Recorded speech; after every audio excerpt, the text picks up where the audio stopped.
Good morning students, I am your chemistry teacher Swati and this is the thermodynamics chapter which I am starting with, and this is part 1 of thermodynamics class 11th chemistry. So starting from this chapter and through the introduction, if I come upon the introduction, this is the introduction based on the NCERT.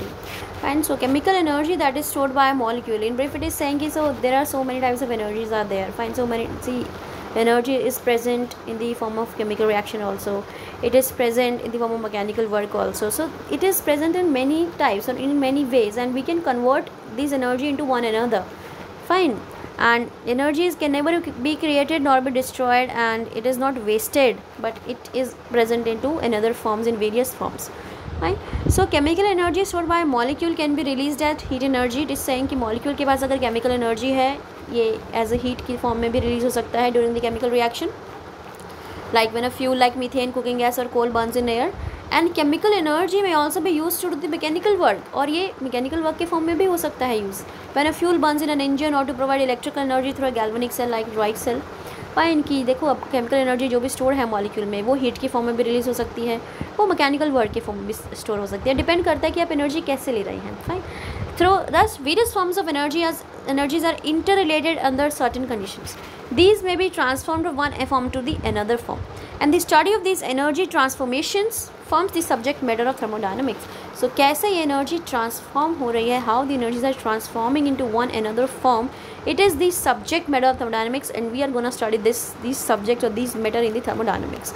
And the laws of thermodynamics deal with the energy changes of macroscopic system involving a large number of molecules rather than microscopic systems containing a few molecule. And जितने भी हम laws of thermodynamics पढ़ेंगे ये macro system पे valid है, means इसके अंदर क्या है कि आप ये नहीं कि एक पर्टिकुलर मॉलिक्यूल पे बात कर रहे हैं, आप पूरे बल्क ऑफ मॉलिक्यूल पे बात करेंगे, बंच ऑफ मॉलिक्यूल पे बात करेंगे, लार्ज नंबर ऑफ मॉलिक्यूल से बात करेंगे, rather than the microscopic system fine containing a few molecules. जैसे हम स्टैटिस्टिकल थर्मोडायनेमिक्स बोलते हैं, जहाँ पे हम स्मॉल मॉलिक्यूल्स कंसिडर करें या एक आधा मॉलिक्यूल कंसिडर करें जिसमें हम बात करें, फ्यू मॉलिक्यूल्स पे बात करें, but if you consider the large number of molecules it comes under the thermodynamics. Thermodynamics is not concerned about how and what rate these energy transformations are carried out, but is based on the initial and final state of a system undergoing the change. Means कि thermodynamic को इससे मतलब नहीं है कि कोई भी reaction अगर हो रही है तो कितनी स्पीड से हो रही है. No, it has nothing to do with thermodynamics.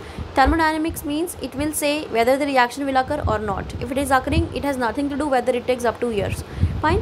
So it is only based on the initial and the final state. It does not depend on the path which is following.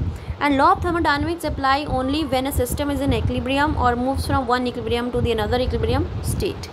Fine. और law of thermodynamics हमारे तभी apply होते हैं जब state हमारा equilibrium में हो या कोई भी सिस्टम एक इक्विलिब्रियम से दूसरे इक्विलिब्रियम में शिफ्ट कर गया हो. And macroscopic properties like pressure, temperature, they do not change with time. Macroscopic properties होगी जैसे टेम्परेचर, प्रेशर हो गया, ये टाइम के साथ चेंज नहीं होते हैं for a system in equilibrium state. And in this unit we would like to answer some of the important questions through thermodynamics like how do we determine the energy changes involve in a chemical process, will it occur or not. अब हम कैसे determine करें कि energy change हो रही है chemical reaction में या प्रोसेस में, और रिएक्शन कोई होगी भी या नहीं होगी. तो इन सब के आंसर्स हम इस चैप्टर में देखेंगे और हम डिटरमाइन करेंगे कि हमें कैसे बतानी है ये चीज़ें कि कोई रिएक्शन हो रही है या नहीं हो रही, कोई एनर्जी रिलीज़ हो रही है या नहीं हो रही. So all this questions, all this answers will be discussed in this chapter thermodynamics, and how and what drives the chemical reaction process and to what extent do the chemical reactions proceed, and all these things will be clear in this chapter. Now next is the thermodynamic terms, which is very important. You have to know the thermodynamic terms. We are interested in chemical reactions and the energy changes accompanying them. For this we need to know certain thermodynamic terms. These are discussed below. The first is the system and the surrounding. Now what is system? अब देखो, जिस भी चीज़ में हम अपनी reaction को study कर रहे हैं, we consider it as a system, and rest of the thing is known as the surrounding. So system is a thermodynamic refers to that part of universe. So it is that part of universe in which observations are made and remain universe constitute the surrounding.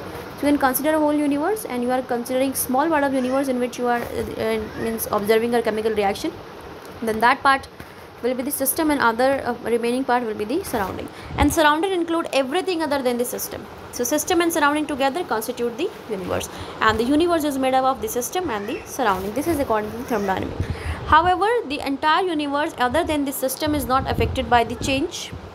Entire ऐसे कहीं भी अगर change हो रहा है तो effect उसका system पे पड़ेगा, पूरे यूनिवर्स पे नहीं पड़ेगा. That is taking place in the system. Therefore for all the practical purposes the surroundings are that portion of the remaining universe which can interact with the system. तो surrounding remaining universe का वो portion है जो system के साथ interact कर सकता है. Usually the region of space in the neighbourhood of the system constitute its surrounding. So for example, if you are studying the reaction between two substances like A and B and kept in a beaker containing the reaction mixture is the system and the room where the beaker is kept is the surrounding. So it is saying कि suppose अगर हम कोई reaction study कर रहे हैं and this is same repeat हो गया. आप देखें if you are studying a reaction and reaction में आपने बोला कि two substances हैं A and B जिसको हमने beaker में रख दिया है. तो बीकर जिसमें रिएक्शन मिक्सचर है that will be considered as the system and the room जिसके अंदर बीकर रखा हुआ है उसको हम कंसिडर करेंगे that is the surrounding. So note that the system में भी डिफाइंड बाय फिजिकल बाउंड्रीज. तो हम सिस्टम्स को एक फिजिकल बाउंड्री से भी डिफाइन कर सकते हैं लाइक बीकर और द टेस्ट ट्यूब. और द सिस्टम में simply be defined by a set of Cartesian coordinates specifying a particular volume in space. So you can give a imaginary boundary also and we can also provide a physical boundaries to the system and the surrounding. Like beaker mein you can see the boundary, it is visible. In test tube you can see the boundary. If you have no boundary you can derive the Cartesian coordinates for a particular volume in a space. And it is necessary to think of the system as separated from the surroundings by some sort of wall which may be real or imaginary. So यानी कि system surrounding से कहीं ना कहीं अलग है, किसी चीज़ से, किसी दीवार से जो रियल भी है और इमेजिनरी भी हो सकती है. And the wall that separates the system from the surrounding, और वो दीवार जो सिस्टम को सराउंडिंग से सेपरेट करे उसे हम बोलते हैं boundary. And this is design to allow us to control and keep track of all movements of matter and energy in or out of the system. So इसको इसे डिज़ाइन किया गया है so that हम ये कुछ चीज़ें कंट्रोल कर सकें और हम इस चीज़ पे ट्रैक कर सकें या ध्यान लगा सकें कि कैसे मैटर का मूवमेंट हो रहा है और एनर्जी बाहर या अंदर जा भी रही है या नहीं सिस्टम से. Fine. Now next is the types of system. Again very important.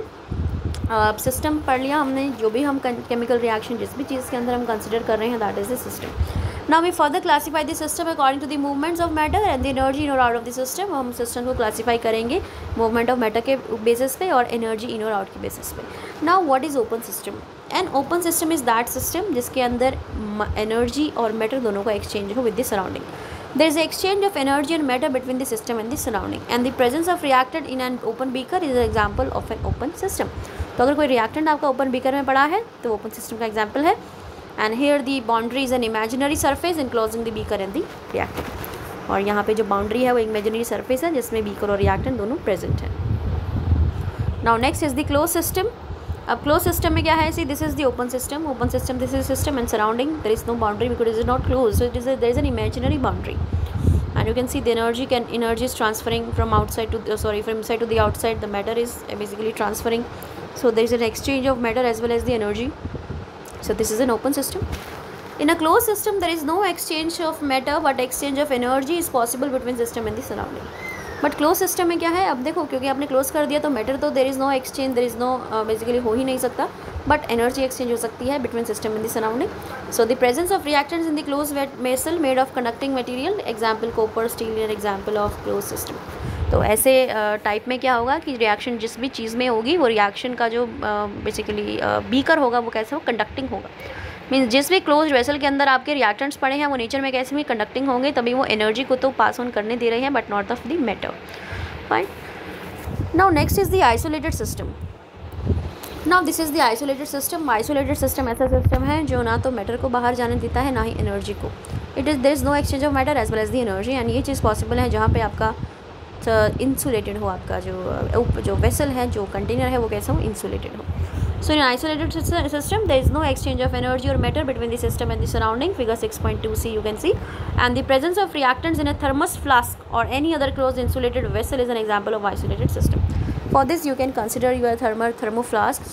जो थर्मस की हमारे पास बॉटल्स रहती हैं, हम क्या कहते हैं कि अगर उसमें गर्म पानी रख दें तो वो गर्म रहेगी 24 घंटे तक, राइट. लेकिन ऐसा नहीं है कि वो कुछ 24 घंटे तक गर्म नहीं, 16-17 घंटे बाद वो ठंडी होने लग जाती है. But you can consider this example as an isolated system because वो गर्म क्यों है? There is no exchange of energy there. Energy exchange नहीं हो रही है. Matter obviously not exchange because it is an close system. So you can consider the isolated system like in thermos flask. ये thermos में क्या है? There is no change of energy, no exchange of energy and no exchange of matter. So isolated system. So isolated system के अंदर reaction जहाँ भी हो रही होगी वो सिस्टम कैसा होगा? इंसुलेटेड वॉल्स होंगी उसकी. क्लोज में कैसी होंगी, कंडक्टिंग। ओपन में कैसी होंगी, ओपन में आपका जब कोई बाउंड्री ही नहीं है, they can exchange both energy and the matter. Now next is the state of system. हाँ, स्टेट ऑफ सिस्टम भी बहुत इंपॉर्टेंट है बेटा।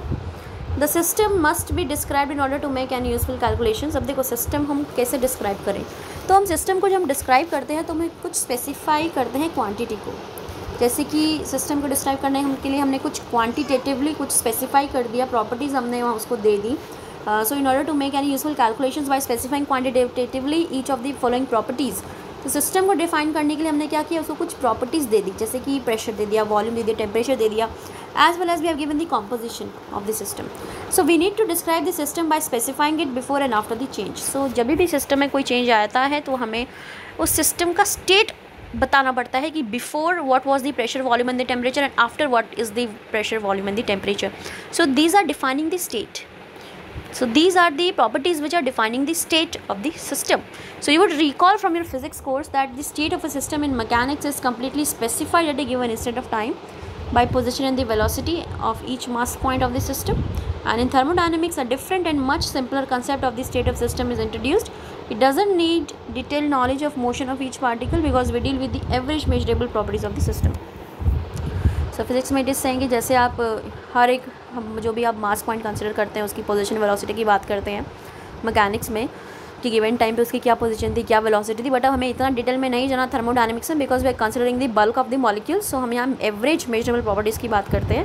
And so we specify the state of the system by state functions और the state variables. And जिस function से, जिन properties से हम सिस्टम को बेसिकली डिफाइन करते हैं, डिस्क्राइब करते हैं, उन प्रॉपर्टीज़ को हम क्या बोलते हैं, स्टेट वेरिएबल्स और the state functions. So this state variables और they state functions what they actually do, they describe the state of the system कि the system is present at which state, what will be the pressure, what is the pressure, what is the volume or the temperature after the reaction or before the reaction. Fine. So the state of thermodynamic system is described by its measurable or macroscopic bulk properties. So ये macroscopic और measurable properties से हम define करते हैं अपने state of thermodynamic system को. We can describe the state of a gas by coding it by pressure, by volume, by temperature, amount, etc. And variables like P, V, T are called the state variables or the state functions because their value depend only on the state of the system, not how it is reached. So they are the state functions or the state variables because ये सिर्फ ये जो functions हैं ये आपके इस चीज़ पे depend करते हैं कि इनिशियल क्या था, फाइनल क्या था. इनको इस चीज़ से कोई मतलब नहीं है कि वो पहुँचा कैसे, how it traveled basically, how it reached. Fine, how the change reached, it has nothing to do with it, only it is dealing with the initial and the final thing. That is why we are calling them the state functions. So state functions initial और final position के बारे में बताएंगे, कैसे गया, क्यों गया, उनका उससे कोई लेना देना नहीं है. वो उन्हें पाथ वेरिएबल्स बोलते हैं, जो बताएंगे स्टेट पाथ, बताएंगे कैसे गया वो. That would be the path variables. Now they are the state variables because their value depend only on the state of the system and not how it is reached. In order to completely define the state of a system, it is not necessary to define all the properties of the system. तो completely अगर आपको किसी system का state बताना है तो आपको ज़रूरी नहीं कि पूरा का पूरा प्रॉपर्टीज आप डिफाइन करें. As only a certain number of properties can be valid independently. This number depends on the nature of the system and once this minimum numbers of macroscopic properties are fixed, other automatically you have definite values. And the state of the surroundings can never be completely specified. Fortunately, it is not necessary to do so. तो किसी भी surrounding का state it is saying कि आप उसे completely कभी specify कर नहीं सकते हैं बिकॉज और हमें ज़रूरत भी नहीं है इनको कम्प्लीटली स्पेसिफाई करने की. और इट इज़ बिकॉज अगर आप कुछ एक minimum number of macroscopic properties को फिक्स कर दे तो अदर जो दूसरी होंगी ऑटोमेटिकली उनकी कोई डेफिनेट वैल्यूज़ आ जाती हैं.